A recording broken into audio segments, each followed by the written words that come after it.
Hello guys, good evening everyone. This is Shifa ma'am. Welcome everyone on Guidely platform. I hope you all have enjoyed Diwali festivities a lot and now you all have are back to studies, right? Back to studies for the upcoming IBPS and SBI Clerk Mains 2025 exam. And I hope you all have geared up your preparation for the upcoming mains exams, right? So guys, with this, let's proceed with the session. Today in this session, we'll be doing all 40 question complete mock test for the upcoming IBPS and SBI Clerk Mains 2025 exam. So first of all, guys, you all can join my Telegram group. This is the link of my Telegram group, wherein you get free session PDFs after the end of the classes. And apart from that, you also get to know the insights related to English sessions, whatever I'm taking on Guidely YouTube channel at present, right? So first of all, here the questions are of word usage. The question is saying, let us read it out.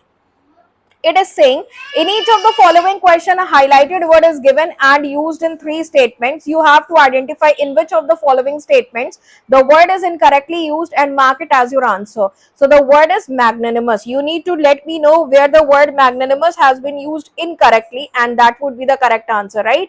So let us check what the question is saying. देखते हैं यहाँ पे question क्या कह रहा है.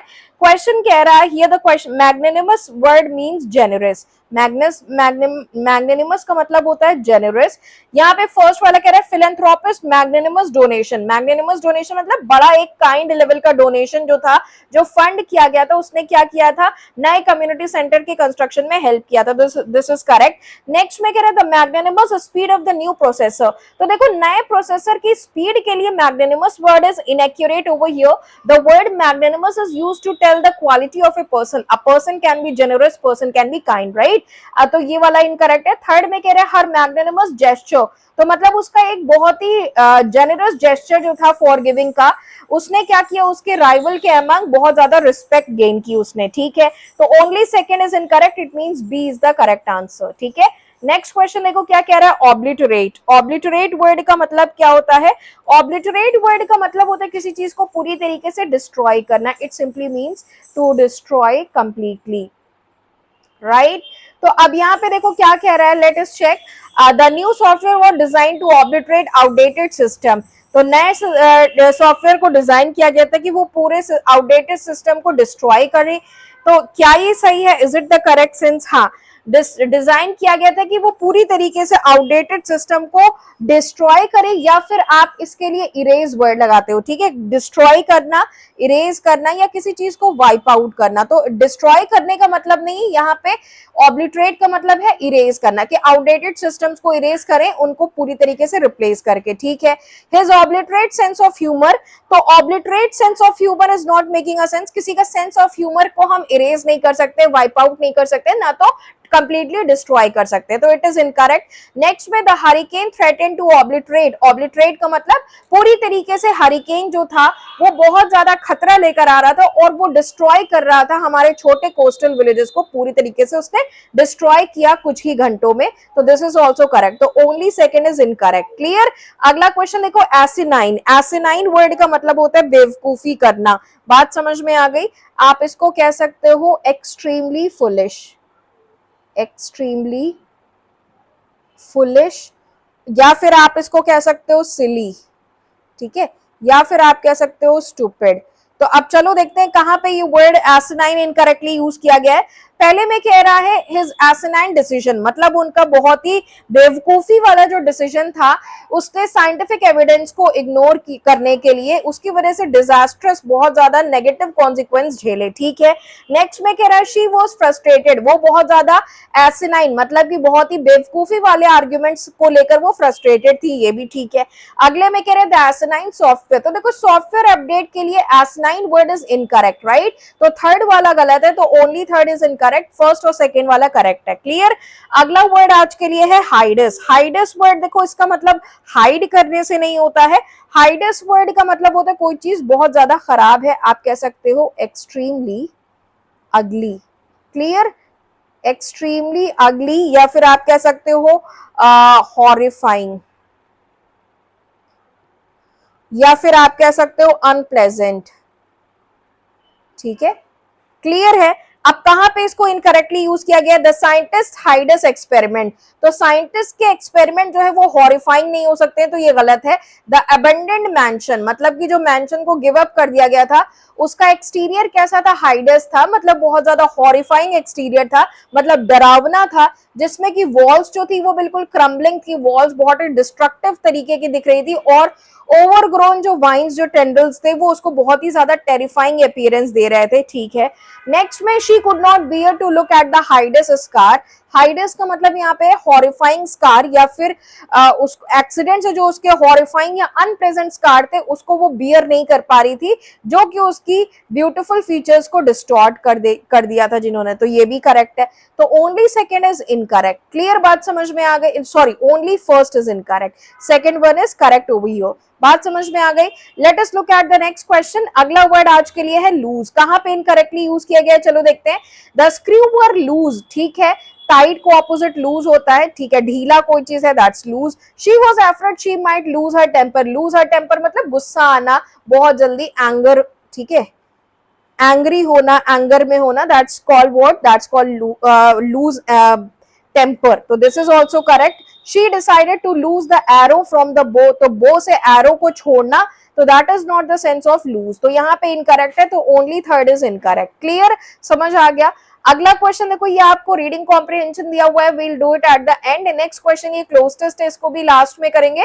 और कुछ क्वेश्चन ये देखो फिलर्स के दिए हैं, क्या कह रहा है, in the following question a sentence is given with 3 blanks which is followed by a table in which 3 columns are given, 3 column यहाँ पे आपको दिए हुए हैं, column first, column second and column third for 3 blanks, ठीक है। आगे क्या कह रहा है, you need to make the correct triplet, अब आपको करेक्ट ट्रिपलेट ऑफ वर्ड्स को फिल इन द ब्लैंक में कंप्लीट करना है, तो let's look at the question, क्या कह रहा है, president Trump dash an executive order by president Biden aimed at dash competition, restricting competition, क्या हो सकता है, एम्ड एट प्रमोटिंग, तो देखो कंपटीशन को रोकने की बात करेंगे, या अंडरमाइन का मतलब कमजोर करना, तो president Trump dash an executive order enforced, suspended या रिवोक, तो रिवोक का क्या कोई सेंस हो सकता है, what does the word revoke means, revoke का मतलब क्या होता है, कोई बताएगा, what does the word revoke means over here.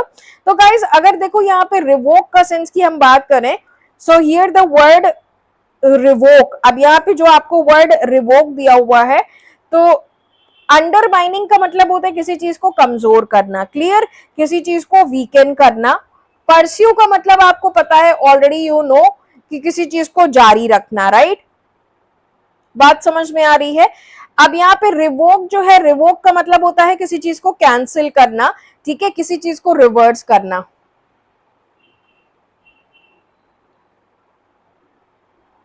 Clear, किसी चीज के ऑर्डर को रिवर्स करना, कैंसिल करना, जो कि यहाँ पे सेंस करेक्ट दे रहा है। प्रेसिडेंट ट्रंप ने अपने एग्जीक्यूटिव ऑर्डर को क्या किया, इन्फोर्स का मतलब लागू किया, सस्पेंड का मतलब होता है टाल देना, ठीक है, तो सस्पेंड करना भी हो सकता है, बी भी हो सकता है, लेकिन अब यहाँ पे बी के साथ डी देखो रेस्ट्रिक्ट करने का सेंस है, और बी के साथ डी रेस्ट्रिक्टिंग नहीं होगा, कंपटीशन को हम रेस्ट्रिक्ट नहीं करेंगे, अंडरमाइन नहीं करेंगे, बल्कि प्रमोट करेंगे। तो सेकंड ब्लैंक में देखो आपको जो बेस्ट वर्ड है that is what, that is E option. तो आपका देखो ई कहाँ पे, यहाँ पे है, यहाँ पे, इसका मतलब या तो ए या ई में से कुछ आंसर हो सकता है, बी सी डी तो हो नहीं सकता। तो यहाँ पे प्रेसिडेंट ट्रंप ने क्या किया, एम्ड एट प्रमोटिंग, कि हम कंपटीशन को और ज्यादा प्रमोट करेंगे, इनकरेज करेंगे कंपटीशन को, क्लियर बात समझ में आ रही है। तो यहाँ पे ई आएगा, और फर्स्ट वाले में इनफोर्स लागू करना हो नहीं सकता क्योंकि ए के साथ ई का पेयर है नहीं, सस्पेंडेड भी नहीं होगा, तो रिवोक ही होगा। प्रेसिडेंट ट्रंप ने क्या किया, एग्जीक्यूटिव ऑर्डर को कैंसिल किया या रिवर्स किया, ठीक है, कि बाई प्रेसिडेंट बाइडेन, बाइडेन के थ्रू, जिसका एम था कि वो कंपटीशन को प्रमोट करना चाहते थे यूएस इकोनॉमी में।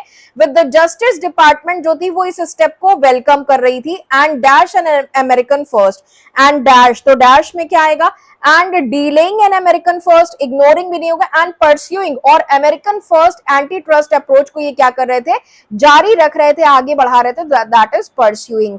तो थर्ड ब्लैंक में परस्यूइंग आ जाएगा, इसका मतलब आपका सीईजी मतलब fifth option is the correct answer, clear. अगला क्वेश्चन देखो क्या कह रहा है, नेक्स्ट क्वेश्चन यहाँ पे चेक करिए। According to international finance theory, as the economy dash open, as the economy remains open, unfold open तो हो नहीं सकता, परसिस्ट ओपन भी का भी कोई, परसिस्ट का मतलब जारी रहना, तो रिमेन्स ओपन ही होता है, ओपन के साथ remains is the best suitable word here, ठीक है। तो पहले ब्लैंक में तो रिमेन्स ओपन होगा। अब देखो ए का साथ कहां पे कॉम्बिनेशन है, यही है और ये भी है, तो मतलब बी या सी में से कुछ आंसर हो सकता है, ए डी ई तो हो नहीं सकता। रिमेन्स ओपन कैपिटल इनफ्लो के लिए ये खुला है एंड आउटफ्लो के लिए खुला है। And the central bank dash and the central bank seeks a strong monetary policy, right? Initiates नहीं होगा, delivers नहीं होगा, सेंट्रल बैंक को जरूरत है, सेंट्रल बैंक सीक करती है, सीक्स, तो central bank seeks a strong monetary policy to check inflation and boost growth, जिससे कि ये इन्फ्लेशन को चेक कर सके और ग्रोथ को बूस्ट कर सके। The objective of exchange rate, जो ऑब्जेक्टिव है एक्सचेंज रेट कॉम्पिटिटिवनेस का, नहीं स्टेबिलिटी का ना, तो एक्सचेंज रेट इंटरवेंशन भी नहीं होगा, एक्सचेंज रेट स्टेबिलिटी, तो हमारी एक्सचेंज रेट स्टेबिलिटी का जो एक ऑब्जेक्टिव है stability, clear, can not be Simon, उसको हम एकदम से क्या है मीट नहीं कर सकते हैं। क्लियर बात समझ में आ रही है? तो यहाँ पे गाइस आपका जो करेक्ट पेयर होगा that should be A F and H का पेयर होगा, ठीक है। ए एफ एच मतलब C option is the correct answer, ठीक है। अगला क्वेश्चन देखो क्या कह रहा है, नेक्स्ट क्वेश्चन, अगले क्वेश्चन में कह रहा है the tale of India's independence is and dash as the story is as conventional as disputable as intriguing. तो कन्वेंशनल का मतलब आपको पता ही है, you know the sense of the term conventional. Conventional का मतलब क्या होता है, कन्वेंशनल का मतलब कोई चीज जो कि पुराने समय की है, ठीक है। डिस्प्यूटेबल का मतलब होता है विवादित, ठीक है, जिस चीज पे विवाद हो सके। Intriguing, what does the word intriguing means over here, कोई बता सकता है? इंट्रिगिंग का मतलब होता है यहाँ पे किसी चीज का गिरोह जो है, ठीक है। तो जो टेल है इंडिया के इंडिपेंडेंस की वो एक ये इतना ही इंट्रिगिंग है, इतना ही ज्यादा इंट्रिगिंग का यहाँ पे एक सेंस है इंगेजिंग से। बात समझ में आ रही है? कोई समझ में आ रही है? तो मतलब इंट्रिगिंग का मतलब यहाँ पे कोई चीज जो कि नोट वर्दी है, नोट वर्दी, याद रखने लायक। क्लियर बात समझ में आ रही हो? रिमार्केबल है आप कह सकते हो, कोई चीज जो कि रिमार्केबल है, ठीक है। तो जो टेल है मतलब जो कहानी है भारत के इंडिपेंडेंस की वो उतनी ही इंट्रिगिंग है as the story of its growth, जैसे कि 78 इयर्स के बाद ग्रोथ की स्टोरी जो है, कहानी जो है। तो सी से ही आपका फर्स्ट ब्लैंक में सी ही वर्ड आएगा, मतलब यही हो सकता है।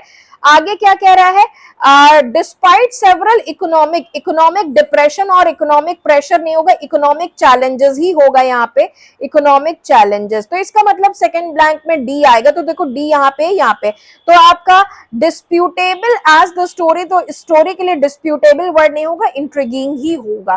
क्लियर बात समझ में आ रही है? कोई दिक्कत कोई परेशानी? अब यहाँ पे देखो ए के साथ अगर डी का पेयर होता इज एज कन्वेंशनल, जो टेल है इंडिया के इंडिपेंडेंस की वो उतनी ही कन्वेंशनल है जितना कि 78 इयर्स की स्टोरी है ग्रोथ की, ठीक है। और economic challenges is the best word, तो सेकंड ब्लैंक में डी के अलावा कोई वर्ड हो नहीं सकता। Market tension, diplomatic dash, diplomatic क्या हो सकता है, डिप्लोमैटिक टसल, टसल वर्ड मैंने आज ही आप लोगों को वोकैब में बताया, टसल का मतलब होता है फाइट, ठीक है। डिप्लोमैटिक फाइट और भी बहुत कुछ, क्लियर। तो फाइट के सेंस में यहाँ पे टसल वर्ड आएगा, फॉर्मेलिटीज या अलायंस का कोई मतलब नहीं है, ठीक है। So the correct pair would be C D H. Clear बात समझ में आ गई? नेक्स्ट क्वेश्चन देखो क्या कह रहा है, अगला क्वेश्चन यहाँ पे कह रहा है each of the following question has a paragraph from which some part has been deleted at the end, from the given option choose the one that complete the paragraph in the most appropriate way. तो guys ये para completion के questions हैं, let's look at the question to understand. Question में क्या कह रहा है, in 2025 international trade has been heavily influenced by the ongoing shift towards sustainable practices, with countries increasingly prioritizing eco-friendly goals. The United States and the European Union have introduced carbon border adjustment mechanism. इन्होंने क्या किया है, US और European union ने introduce किया है carbon border adjustment mechanism को, जिससे कि वो हाई कार्बन इंपोर्ट को क्या कर पाए, उन पे टैक्स लगा पाए और इंडिया और चाइना जैसे नेशंस को इंपैक्ट कर पाए। इंडिया जो कि एक मेजर बड़ा एक्सपोर्टर है स्टील और टेक्सटाइल का, इसने बहुत ज्यादा कॉम्प्लायंस को, हायर कॉम्प्लायंस को फेस किया था कॉस्ट, बट हैज रिस्पॉन्डेड, लेकिन अब इसने रिस्पॉन्ड किया है कि ये ग्रीन टेक्नोलॉजीज में इन्वेस्ट कर रहा है जिससे कि वो ग्लोबल स्टैंडर्ड्स को मीट कर पाए। ये जो एफर्ट्स है ये इंडिया के एक बड़ी ब्रॉडर स्ट्रैटेजी का एक हिस्सा है जिससे कि कॉम्पिटिटिव मार्केट में मेंटेन कर पाए अपनी एज को। ये की है, ये एक इंपॉर्टेंट है एक्सपोर्ट मार्केट जैसे कि यूरोपियन यूनियन एंड एशियन के लिए, टू कैपिटलाइज ऑन दीज, की इन अपॉर्चुनिटीज पे ये कैपिटलाइज करें। India trade policy is now emphasising dash. Bharat की ट्रेड पॉलिसी अब क्या कर रही है, कोल बेस्ड एनर्जी प्रोडक्शन पे एक्सपैंड कर रही है। क्या ये कोरिलेशन है? नहीं, बल्कि भारत की जो अब ट्रेड पॉलिसी है ये क्या कर रही है, सस्टेनेबल प्रोडक्शन मेथड्स को क्या कर रही है, अडॉप्ट करी। क्योंकि देखो यहाँ पे स्टार्टिंग में आपने बात किया था ना कि इको फ्रेंडली गुड्स की बात कर रहा है, तो इको फ्रेंडली गुड्स को हम इंक्रीज कर रहे हैं, प्रायोरिटाइज कर रहे हैं, तो sustainable practice is again a part of eco friendly thing. ठीक है, तो सस्टेनेबल प्रोडक्शन मेथड्स को हम क्या कर रहे हैं, अडॉप्ट कर रहे हैं, जिससे कि हम ग्लोबल स्टैंडर्ड से अलाइन कर सके। Hosting international cultural festival not making any correlation. Tariff को इंक्रीज करना कोई मतलब नहीं, focusing on domestic retail growth कोई मतलब नहीं है, right. So the correct answer would be option B. ये क्या कर रहा है, सस्टेनेबल प्रोडक्शन मेथड्स को एडॉप्ट कर रहा है जिससे कि ग्लोबल स्टैंडर्ड के साथ ये हार्मोनाइज कर पाए, अलाइन कर पाए। क्लियर। अगला क्वेश्चन देखो यहाँ पे क्या कह रहा है, नेक्स्ट क्वेश्चन यहाँ पे कह रहा है The digital education sector in India has seen remarkable growth in 2025। तो डिजिटल एजुकेशन सेक्टर भारत में बड़ी एक ग्रोथ देखा इसने 2025 में। नेशनल एजुकेशन पॉलिसी जो कि 2020 की है, इसके थ्रू जो कि एम्फसाइज करती है टेक्नोलॉजी इनेबल्ड लर्निंग पे। ऑनलाइन प्लेटफॉर्म्स बहुत तेजी से बढ़े हैं क्वालिटी एजुकेशन एक्सेस को लेकर, जिसमें कि 10 करोड़ से ज्यादा स्टूडेंट इनरोल हुए हैं डिजिटल कोर्सेज में अर्बन और रूरल एरियाज में। जो सरकार की जो दीक्षा प्लेटफॉर्म है उसको हम एआई ड्रिवन टूल्स के साथ इंटीग्रेट कर रहे हैं जिससे कि हम पर्सनलाइज लर्निंग एक्सपीरियंस को इंटीग्रेट कर सकते हैं, जो कि एड्रेस करता है डाइवर्स स्टूडेंट नीड्स को, बड़े लेवल के स्टूडेंट नीड्स को ये एड्रेस करता है। लेकिन जो चैलेंजेस हैं जैसे कि अनइवन इंटरनेट कनेक्टिविटी और डिजिटल डिवाइड पर जो है ये जारी है, पर्टिकुलरली हमारे रिमोट रीजन्स में, गांव के क्षेत्रों में। इसको, इन गैप्स को ब्रिज करने के लिए और डिजिटल एजुकेशन को एनहांस करने के लिए इंडिया जो है वो अब प्रायोरिटाइज कर रहा है डैश को। तो अब ये डैश में क्या होगा ये आपको बताना है। फंडिंग को कम करने की बात कर रहा है, ट्रेडिशनल क्लासरूम के लिए कोई मतलब नहीं है। प्रमोट कर रहा है स्मार्टफोन मैन्युफैक्चरिंग को, again not making a sense. Increasing taxes, online education पे टैक्स बढ़ा रहा है, कोई मतलब नहीं है। बल्कि हाई स्पीड इंटरनेट इंफ्रास्ट्रक्चर को एक्सपैंड कर रहा है, क्योंकि देखो यहाँ पे एआई ड्रिवन टूल्स इंटरनेट से रिलेशन में बात कर रहा है, राइट। तो अब यहाँ पे कह रहा है इन गैप्स को ब्रिज करने के लिए जो चैलेंजेस हम देख रहे हैं इंटरनेट की कनेक्टिविटी में, राइट, तो इसकी इंटरनेट कनेक्टिविटी की बात कर रहा है, तो इसकी वजह से हम एक्सपैंड कर रहे हैं हाई स्पीड इंटरनेट इंफ्रास्ट्रक्चर। गांव के एरियाज में भी इसको हम बढ़ा रहे हैं जिससे कि गांव के एरियाज में लोग इंटरनेट की जो प्रॉब्लम है कनेक्टिविटी की उससे लोग बाहर निकल पाए। इन गैप्स को ब्रिज करने की बात कर रहा है, राइट। तो D is only making a correct answer choice. Focusing on international student exchange not making a sense. Clear. अगला क्वेश्चन देखो, नेक्स्ट क्वेश्चन क्या कह रहा है, अगले क्वेश्चन में कह रहा है in 2025 India's agriculture sector has embraced technology to boost productivity and sustainability with precision farming. And precision मतलब एग्जैक्ट फार्मिंग और ड्रोन बेस्ड मॉनिटरिंग ने बहुत ज्यादा ट्रैक्शन, मतलब बहुत ज्यादा पॉपुलैरिटी गेन किया लोगों के अमंग।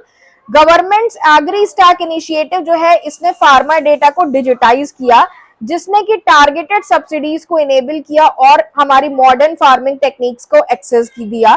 हाल ही के रीसेंट कुछ रिपोर्ट इंडिकेट करती है कि 20% इंक्रीज जो क्रॉप की ईल्ड में है पायलट प्रोजेक्ट्स में, जिसमें हम AI driven soil analysis projects को लगा रहे हैं। हाउएवर चैलेंजेस जैसे कि limited access, advanced equipment and low adoption rates among small scale farmer, ये अभी भी जारी है।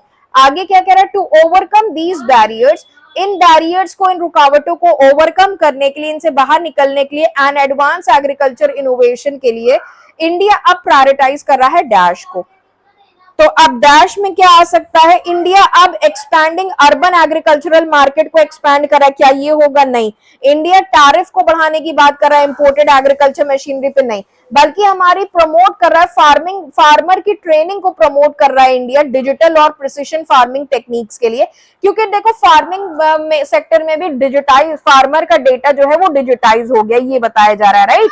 अब लास्ट में कह रहा है हमारी ये जो बैरियर्स हैं फार्मर्स को लेकर, इनको हटाने के लिए और एडवांस एग्रीकल्चर, देखो यहाँ पे लास्ट में कह रहा है ना, एडवांस एग्रीकल्चर इनोवेशन के लिए इंडिया क्या कर रहा है, प्रायोरिटाइज कर रहा है कि फार्मर्स को ट्रेनिंग के लिए प्रमोट करें डिजिटल लेवल पे एंड फार्मिंग टेक्निक्स को बहुत ही एग्जैक्ट लेवल पे उनको सिखाया जाए। तो that is why C is the correct answer.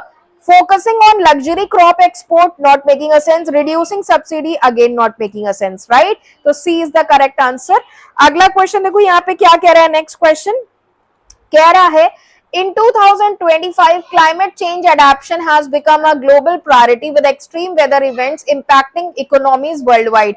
India has made a stride, मतलब भारत ने प्रोग्रेस की है, स्ट्राइड का मतलब प्रोग्रेस करना, सक्सीड करना, in building climate resilient infrastructure such as flood resistance, urban drainage systems and drought tolerant agricultural practices.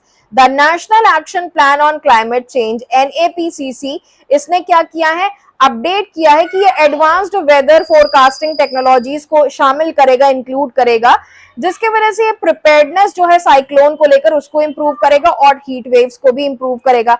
In efforts के बावजूद ठीक है, कोस्टल कम्युनिटीज जो है वो बहुत ही ज्यादा खतरे में है, सी लेवल्स क्योंकि बढ़ रहे हैं इसको लेकर खतरे में, एंड फंडिंग की जो शॉर्टेज कॉन्स्टेंट रुकावट जो है ये लार्ज स्केल अडॉप्शन प्रोजेक्ट्स को लिमिट कर रही है, मतलब रेस्ट्रिक्ट कर रही है।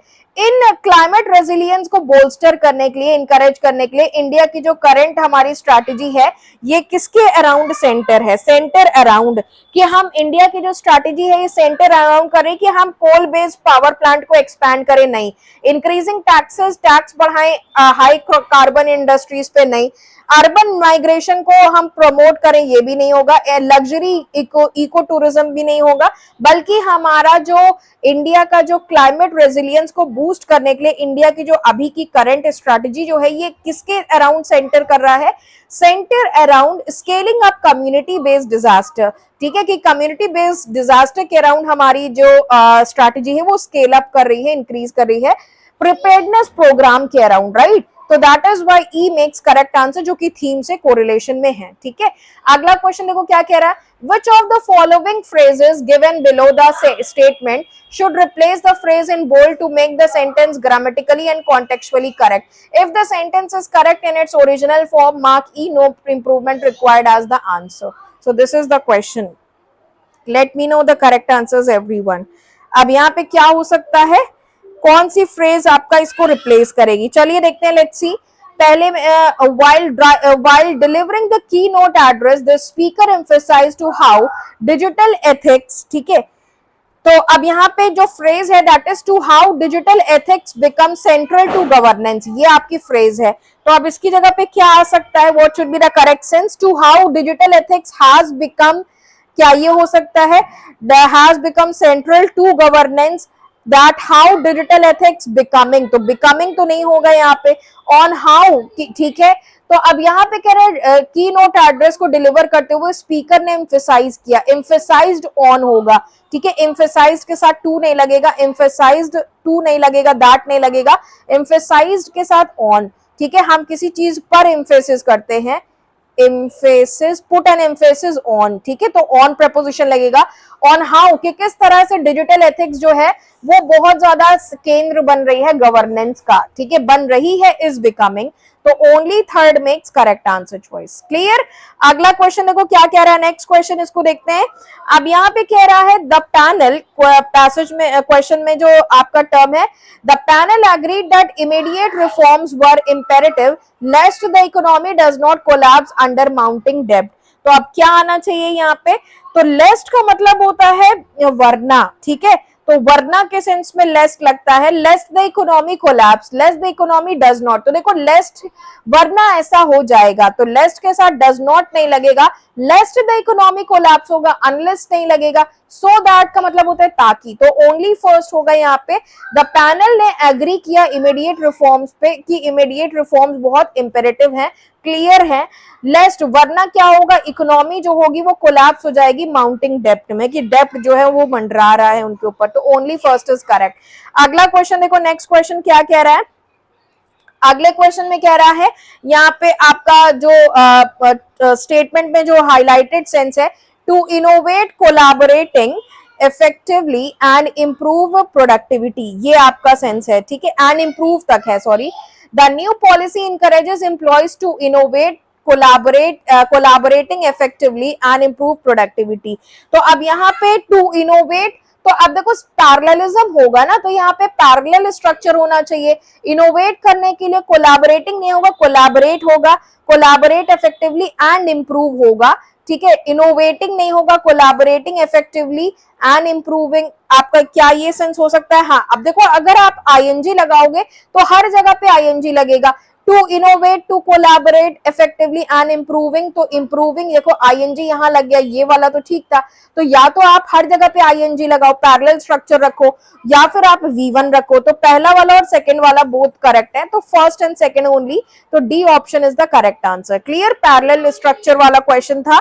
अगला क्वेश्चन देखो क्या कह रहा है नेक्स्ट यहाँ पे, अब यहाँ पे नेक्स्ट कह रहा है they agree that there were better in supporting, तो अब यहाँ पे sorry, they were better in supporting each other and are looking forward to stay connected, तो अब यहाँ पे क्या सेंस करेक्ट हो सकता है, बेटर एट सपोर्टिंग, क्या ये सही है, बेटर एट सपोर्टिंग, ठीक है, each other and are looking forward to stay connected, to and are forward to, तो फॉरवर्ड टू के बाद हमेशा आईएनजी लगता है, looking forward to meeting you, ठीक है, तो टू के बाद आगे V4 लगता है ING form, to stay connected गलत है, ठीक है, टू स्टेइंग नहीं होगा, to staying connected, that is making the correct sense over here. Clear बात समझ में आ रही है, ठीक है, तो अब यहाँ पे better at supporting each other and are looking forward to staying, ठीक है, तो फॉरवर्ड टू के बाद आईएनजी फॉर्म लगेगा, it should be staying over here. Clear बात समझ में आई, looking better in supporting, better in supporting नहीं, बेटर के साथ एट लगता है, गुड एट बेटर एट, ठीक है, तो गुड और बेटर के साथ हमेशा एट प्रपोजिशन लगता है। क्लियर, तो only third is the correct answer choice here. अगला क्वेश्चन देखो, ये अगेन आपका एक रीडिंग कॉम्प्रिहेंशन है, इसको देखेंगे नेक्स्ट, इसके बाद देखते हैं और क्या क्वेश्चंस यहाँ पे दिए हुए। चलो ये क्वेश्चंस करते हैं। कह रहा है pick out the most effective idiom from the given options to fill in the blanks to make the sentence correct and meaningful, जिससे कि सेंटेंस आपका करेक्ट और मीनिंगफुल हो जाएगा। अब आपको ये बताना है, ठीक है, तो इसको चलो देख लेते हैं क्या बनेगा। Even after repeated failures, बहुत सारी फेलियर्स के बावजूद, she refused to dash and kept trying until she succeeded। तो अब यहाँ पे पहला इडियम आपको दिया हुआ है throw in the towel. Throw in the towel का मतलब होता है कि किसी चीज को गिव अप कर देना, सरेंडर कर देना, गिव अप करना। बीट अराउंड द बुश मतलब इधर उधर की बातें बनाना। बरी द हैचेट का मतलब क्या होता है, पीस, शांति बनाए रखना। आप कह सकते हो मेक पीस, ठीक है, बात समझ में। Sweep it under the rug, sweep it under the rug का मतलब क्या होता है, प्रॉब्लम को हाइड करना, हाइड अ प्रॉब्लम, ठीक है, किसी परेशानी को छुपाना। Hit the nail on the head का मतलब क्या होता है, किसी चीज को एक्यूरेटली डिस्क्राइब करना, डिस्क्राइब समथिंग एक्यूरेटली। क्लियर, बात समझ में आ गई। So what should be the correct answer, it should be A only. Even after, बहुत सारी रिपीटेड फेलियर्स के बावजूद उसने क्या किया, रिफ्यूज किया, वो मना कर रही थी, डिनाई कर रही थी, to give up, right, kept trying until, और उसने ट्राई करती रही जब तक कि वो सक्सीड नहीं हो गई। तो that is throw in the towel, मतलब कि उसने गिव अप करने से रिफ्यूज किया और कोशिश करती रही जब तक कि वो सक्सीड नहीं हो गई। क्लियर, तो A is the correct answer. Next question देखो क्या कह रहा है, the CEO sudden resignation, CEO का जो एकदम से अचानक से रेजिग्नेशन था, came as a dash, came as a Achilles heel. तो अब यहाँ पे अकिलीज हिल का मतलब क्या होता है, कोई कमजोरी, अ वीकनेस, जो आपकी कोई कमजोरी होती है। रेड हेरिंग का मतलब क्या होता है, कोई चीज जो कि आपको मिसलीड करे, ठीक है, something misleading. Clear, feather in one's cap का मतलब क्या होता है, अचीवमेंट, जिससे आप गर्व करो, an achievement to be proud of. Clear बात समझ में आई? Bolt from the blue, bolt from the blue का मतलब क्या होता है? Unexpected event. ठीक है, बात समझ में आ रही है? आप कह सकते हो you can say bolt from the blue का मतलब होता है एकदम से कोई अनएक्सपेक्टेड इवेंट हो जाता है, a sudden and unexpected event. Clear? White elephant का मतलब क्या होता है? एक बर्डनसम पोजेशन होना। ठीक है, अ बर्डनसम पोजेशन। क्लियर? बात समझ में आ गई? तो फिर क्या हो सकता है? सीईओ की जो एकदम से जो रेजिग्नेशन थी वो बिल्कुल किस तरह से आई? वो बिल्कुल बोल्ड फ्रॉम द ब्लू की तरीके से आई, मतलब एक अनएक्सपेक्टेड इवेंट की तरीके से आई एम्प्लॉयज के लिए, जो कि कंप्लीटली क्या कर रहे थे? अनप्रिपेयर्ड थे। तो लोग उसके लिए अनप्रिपेयर्ड नहीं थे, एकदम से सीईओ ने रिजाइन कर दिया, राइट? तो the correct answer would be bolt from the blue. Clear? D makes correct answer. Next question देखो क्या कह रहा है। अगले क्वेश्चन में कह रहा है he claimed the project was under control. उसने क्लेम किया कि जो प्रोजेक्ट है वो अंडर कंट्रोल है, और बट हिज वेग एक्सप्लेनेशन, वेग का मतलब होता है अनक्लियर, लेकिन उनके जो अनक्लियर एक्सप्लेनेशन थे ये केवल सर्व कर रहे थे डैश द इन्वेस्टर्स, इन्वेस्टर्स को डैश करने के लिए। अब यहाँ पे पहला फ्रेज आपको दिया हुआ है throw cold water. Throw cold water का मतलब क्या होता है? किसी चीज को डिस्करेज करना। ठीक है, इट मीन्स डिस्करेज, या फिर किसी चीज को डैम्प करना, डैम्पन एंथुसियाज्म। क्लियर? बात समझ में आ रही है? Add fuel to the fire मतलब आग में घी का काम करना। कीप समथिंग, नेक्स्ट आपको कह रहा है keep something down the garden path. तो keep something down the garden path का मतलब होता है किसी को मिसलीड करना या डिसीव करना। क्लियर? बात समझ में आ रही है? टू मिसलीड या फिर डिसीव करना। Clear? At an arm's length का मतलब कोई चीज जो कि थोड़ी दूरी पर है, that is called at an arm's length. Clear? Maintain distance जिसको आप कहते हो, दूरी बनाए रखना, मेंटेन डिस्टेंस। और लास्ट टर्म दिया हुआ take it with a grain of salt. Take it with a grain of salt का मतलब होता है बहुत ज्यादा डाउटफुल होना। ठीक है, बात समझ में आ रही है? आप कह सकते हो बी स्केप्टिकल, डाउटफुल सिचुएशन में होना। ठीक है, बात क्लियर हुई? तो अब देखो क्वेश्चन में क्या कह रहा है, let's see what the question is saying. Question में कह रहा है उसने प्रोजेक्ट को क्लेम किया वाज अंडर कंट्रोल, की प्रोजेक्ट कंट्रोल में था, लेकिन उसकी जो अनक्लियर एक्सप्लेनेशन थी वो केवल सर्व कर रही थी, क्या सर्व कर रही थी? इन्वेस्टर्स को डैश करने के लिए, कि इन्वेस्टर को सिर्फ मिसलीड कर रही थी, राइट? तो उनकी जो उन्होंने बताया कि प्रोजेक्ट अंडर कंट्रोल तो है, लेकिन उनकी जो अनक्लियर एक्सप्लेनेशन थी वो सिर्फ हमें क्या कर रही थी? हमारे इन्वेस्टर्स को मिसलीड कर रही थी, धोखा दे रही थी, राइट? या डिसीव कर रही थी। अगला क्वेश्चन देखो क्या कह रहा है next, that is 38 to 40. In the following question, a sentence is divided into three parts A, B, and C. You are given three sets of connectors, first, second, and third. Choose the pair or pairs of connectors that best combine the three parts into a coherent and meaningful sentence. Mark your answer accordingly. Answer आपको accordingly mark करना है, right? कौन सा connector कहाँ पे use किया जाएगा इसको देखते हैं। चलो देखते हैं पहला वाला क्या कह रहा है। फर्स्ट में यहाँ पे कह रहा है advances in AI promise enormous efficiency gain. Next में देखो क्या कह रहा है, ethical concern regarding privacy and bias remain unsolved. अगले में कह रहे हैं raising question about long term societal impact of these technologies. तो क्या आपका कोरिलेशन हो सकता है? पहले में कह रहा है nevertheless, क्या ये हम यूज कर सकते हैं? Advances in AI promise efficient gains, ठीक है, नेवरथलेस लेकिन एथिकल कंसर्न जो है वो अनसॉल्व है। तो यहाँ पे देखो दोनों में कॉन्ट्रास्टिंग सेंस की बात कर रहा है, तो इसलिए यहाँ पे नेवरथलेस का हम यूज कर सकते हैं। क्लियर? बात समझ में आ रही है? कोई दिक्कत कोई परेशानी? और यहाँ पे वाइल भी लग सकता है। इन केस का मतलब होता है किसी कंडीशन को आगे डिस्क्राइब करते हैं।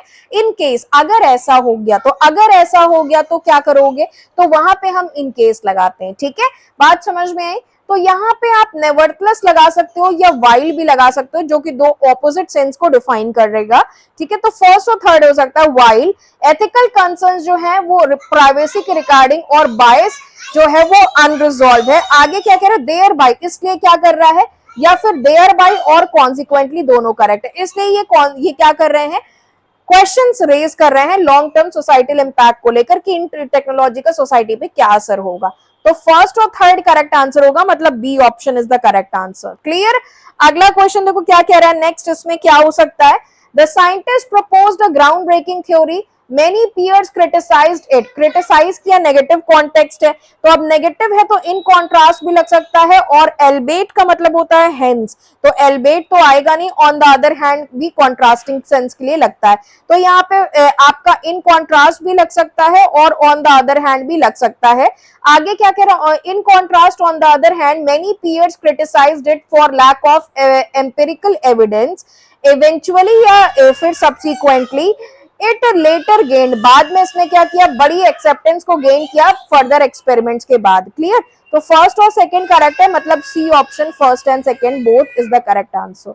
अगला question and the last question for today's session, इसको बताइए, climate change is accelerating at an unprecedented pace, climate change जो है वो बहुत ही ऐसी पेस पे बढ़ रहा है जो कि हमने ना कभी देखा ना कभी सुना। ठीक है। International policies have struggle to keep up with rapidly evolving threat, बढ़ते हुए थ्रेट को कीप अप करने के लिए रैपिडली उन्होंने स्ट्रगल किया इंटरनेशनल पॉलिसीज ने। तो अब यहाँ पे क्या सेंस आ सकता है, वाइल क्या लग सकता है, रीजन तो बता नहीं रहा है कि बिकॉज लगेगा, वाइल भी नहीं लग सकता के दौरान, हाउएवर देखो कॉन्ट्रास्टिंग सेंस के लिए हाउएवर लगा सकते हैं। क्लाइमेट चेंज जो है ये तेजी से बढ़ रहा है, इतनी तेजी से बढ़ रहा है जैसा ना कभी हमने देखा ना सुना। ठीक है। और हाउएवर इंटरनेशनल पॉलिसीज, लेकिन इंटरनेशनल पॉलिसीज जो है उन्होंने बहुत स्ट्रगल किया कि वो इस बहुत तेजी से जो बढ़ता हुआ खतरा है इसको आप कंट्रोल कर पाए, देयर बाई, और एज अ रिजल्ट जो वर्सनिंग जो वल्नरेबिलिटीज है कम्युनिटीज के लिए लो लाइन कोस्टल एरियाज में, उनकी हम बात करेंगे। तो सी में ए बी सी के बीच में देयर बाई आ जाएगा। ठीक है। तो only first makes correct answer, hence because का रीजन के लिए नहीं आएगा तो हेंस भी नहीं आएगा और बट भी नहीं आएगा। ठीक है। तो ये था लास्ट क्वेश्चन। इसके अलावा गाइस दिवाली पे कुछ ल्यूक्रेटिव ऑफर्स चल रहे हैं, आप लोग इसको अवेल कर सकते हो। आईबीपीएस आरआरबी स्पीड टेस्ट पे 6 मंथ्स की वैलिडिटी दी जा रही है, 99 रुपीज में आप ले सकते हो। दिवाली धमाका ऑफर चल रहा है guys, you all can avail these lucrative offers before it ends. इसी के साथ साथ और भी ये कुछ चीजों पे दिवाली का ऑफर चल रहा है, आप इसको ले सकते हो। बंडल पीडीएफ कोर्स पे 3 मंथ्स और 6 मंथ्स की वैलिडिटी आप लोग को दी जा रही है, ये आप ले सकते हो। दिवाली पे 9 मंथ्स की वैलिडिटी मॉक टेस्ट पे मिल रही है, ये आप ले सकते हैं। आईबीपीएस आरआरबी प्योर क्लर्क का क्रैकर पैकेज 299 में मिल रहा है दिवाली पे, ये आप ले सकते हो। पर्सनलाइज्ड इंटरव्यू बैच मिल रहा है आईबीपीएस पीओ को ऑनलाइन 1999 में, ये सारे आउटस्टैंडिंग फीचर्स के साथ आप इसको ले सकते हो। एनआईसीएल एओ 2025 का ऐसे राइटिंग लेटर राइटिंग का ये कॉम्बो मिल रहा है, आप इसको 149 रुपीज में ले सकते हो। और ये मेरा टेलीग्राम ग्रुप है, इसको आप ज्वाइन कर सकते हो, this is the link English by Shifa ma'am where in you get updates, right. तो अब आ जाते हैं भाई रिमेनिंग सेट ऑफ क्वेश्चंस पे। एक आरसी आपको होमवर्क रहेगा और एक आरसी हम आप लोग को करवाएंगे। ठीक है, बात समझ में आ रही है। ये एक आरसी दिया हुआ है और एक रीडिंग कॉम्प्रिहेंशन और भी दिया हुआ है, विल डू दिस। ठीक है, ये वाला एक और रीडिंग कॉम्प्रिहेंशन दिया हुआ है। ठीक है, तो गाइज ये आरसी और क्लोज टेस्ट हम लोग एक अलग सेशन में कर लेंगे। चलो ठीक है, बात समझ में आ रही है। तो will do this reading comprehension and these cloze test in the next session, इसको आप लोग करके आना एक बार। ठीक है, तो as my baby I need to manage my baby as my baby is doing lot of tantrums, so that is why guys I'm ending the session over here. Hope you all understand my genuine cause and concern, right? तो भाई ये RC closures में देखो time taking थोड़ा सा होता है, right. तो अभी थोड़ा सा टाइम मेरे पास प्रॉब्लम है, तो इसको आप लोग कर लेना। ठीक है, होमवर्क है और इसको हम नेक्स्ट क्लास में आपको डिस्कस जरूर कर देंगे। ये आरसी और क्लोज टेस्ट हम आप लोग को नेक्स्ट क्लास में करवा देंगे। ठीक है, तो चलो will do these at the end at in the next class in the next session. ठीक है, इसको आप लोग एक बार देखना, एक बार करना, पढ़ना, इसको समझना। ठीक है, तो चलो मिलते हैं नेक्स्ट क्लास में। Till then bye, stay safe, take care, be happy. Thank you for joining and watching the session guys. Keep practicing, keep